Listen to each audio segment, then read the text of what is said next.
Richard Rouse. Now, who was the hardest, other than John Hughes, who was the hardest person to get in the film? Because I know some of the actors that we know so well from those films, like Molly Ringwald, are, I guess, sort of reluctant to talk about those days. I think they feel that it's sort of in the past and they're trying to move on. Was there anyone that you really had to work on to get? Everyone that's in the film kind of came on as soon as we kind of said what we were doing. Right. It was really crazy. Everyone in the film, when we said, listen, we're doing this thing that's trying to get at why these films have affected so many people, and to kind of ask the question of, why did the kind of teen film genre degenerate to what it has been? And we think it's because John was so good. He wasn't just another filmmaker. The ones that passed, I don't know. I think people kind of assume that all the actors that work together are all, still friends this many years later. But shortly after John Hughes died, there was an article that came out by Molly Ringwald, and she basically said that, she hadn't even had any contact with him, let alone, Anthony Michael Hall, those guys.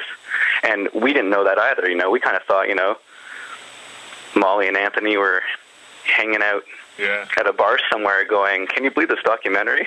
I'm tired of talking about this. But they weren't, and they hadn't been speaking to John either. And we kind of approached them hoping that, they would have some insight into John because maybe they are over for family dinners. But no, he just lost contact with everybody.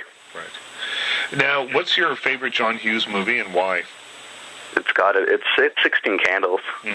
For sure, you always remember your first, and 16 Candles was the first John Hughes film I saw, and, I had a pale yellow shirt, and Anthony Michael Hall had a pale yellow shirt that he wore in the film, and I had a headgear, and he had a headgear, and I didn't think he was a geek.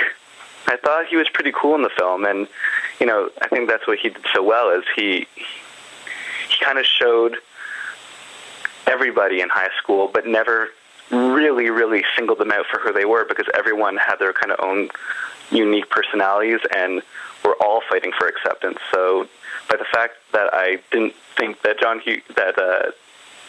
Farmer Ted was a geek, it just made me feel better for myself because I felt so attached to him. Right. Richard Rouse.